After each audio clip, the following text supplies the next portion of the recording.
Glamour. Power. Tradition. Expression. Tease. Torment. Deception. Rebellion. Cut it or curl it, it's a global obsession. Hairstyle Confidential. We'll take you to Hollywood, where this stylist to the stars is rushing to his next appointment with a desperate housewife. Gorgeous! Especially a good neckline. While master hairdresser Vidal Sassoon shares his secrets in Beverly Hills. In Toronto, 3, 2, 1, start. They're battling head-to-head at the hairdressing championships. It's almost like sculpture. And in Detroit, it's Hair Wars, where they try to outdo each do. We're coming after you, baby. Boom, boom, boom. In Manchester, this is restricted space. could this be the cure bald men have been waiting for? We found 66 more hairs. And in India, discover a temple of hair. So step inside the salon. Let's get into it, let's get into it, let's get into it. As we go behind the bangs to enter the glamorous world of Hairstyle Confidential.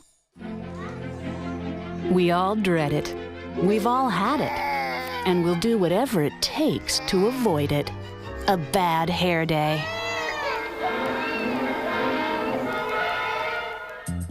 Like it or not, we're often defined by what's on, not what's in our heads. Mohawk or mullet, blonde or jet black, our hair is a walking billboard announcing who we are, or who we'd like to be.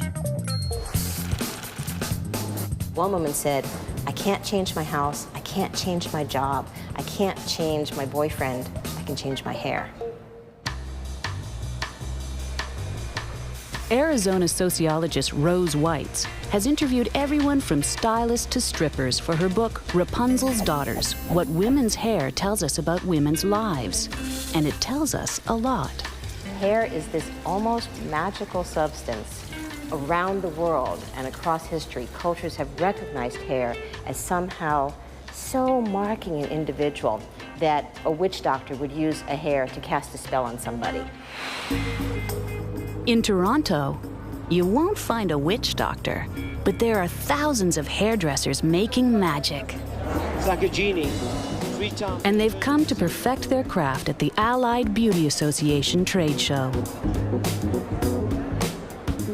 With a wave of the scissors or flick of a comb, they can transform us, even if they have less than an hour to do it. 3, 2, 1, and start. It's the Women's Professional Cut and Style Competition. They're doing a trendy look. They've got 45 minutes to create that look. It must be accented with color. There must be a transformation. It's almost like sculpture. There are 30 minutes remaining. Literally one hair out of place can make all the difference to the judges. But then how different is that from how we judge ourselves?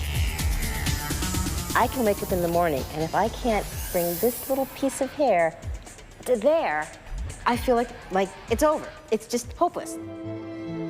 Now, picture me at age 5. I have hair down to my waist in jet black, straight braids. And I see the Shirley Temple movie. And there she is, and she's dancing, and she's singing, and everybody loves her. And I think I want to be her. And so I go into the basement, and I hide in a corner, and I cut off my braids, thinking that somehow I'm going to have blonde curls after this. I am seeing an image of what it looks like to be happy, to be popular, to be successful. And what I take from that is not that I need dance lessons, but that I should cut my hair. After all, who hasn't imagined what life would be like with a new hairdo? Welcome to Change Your Hair, Change Your Identity. Would Shirley still be an angel without that halo of curls? Would Donald still be the Donald without the comb-over? And what if Dolly looked like Granny? Then there's the golden rule of Yule. Sometimes bald is better. As for Michael, would he get as much air with so much hair? And would Marilyn still be a star and gentlemen prefer Mousy Brown?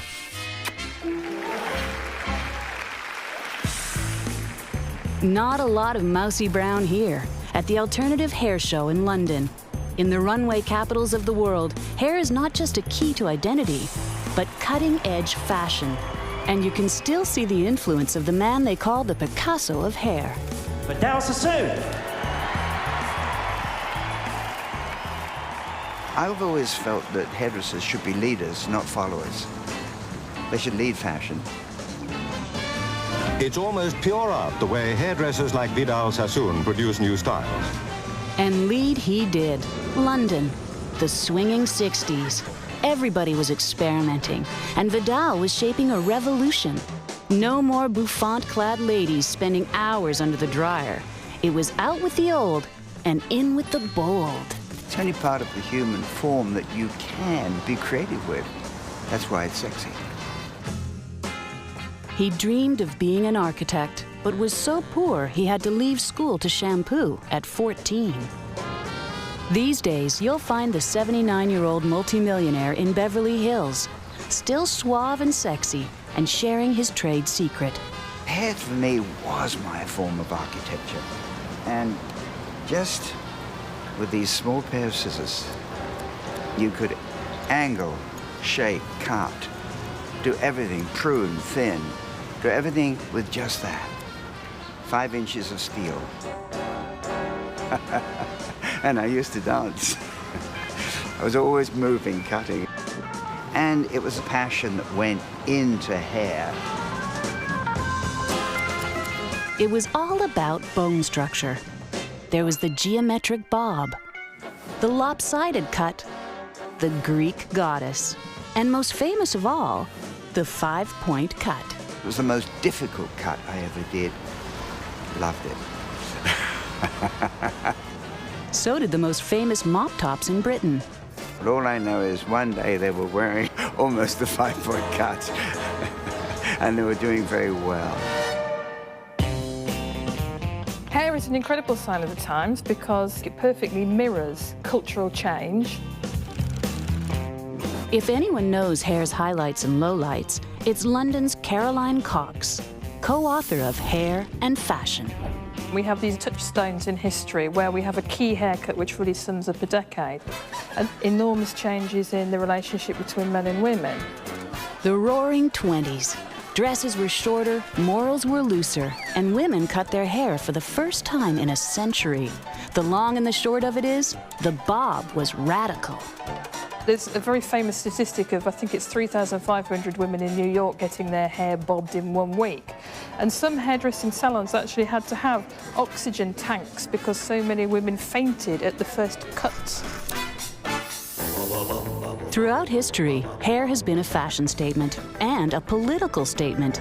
In the 1950s, next to playing loud music, a rockin' hairdo was the best way to court the counterculture. Hair has always been associated with rebellion because it's a way of young people to differentiate themselves from their kind of adult generation. As captured in the groundbreaking film Hair, no one went to greater lengths than hippies to use hair as a form of protest. We wanted the natural hair, and the message was that this culture around us was unnatural. Having free hair meant that we were free people. Today, hair freedom means daring design. 1 minute remaining. Back at the hairdressing competition, it's the trendy cut and style, and they're down to the last spritz of hairspray. 4, 3, 2, 1, and stop! Time to critique the cut and keep an eye on the competition.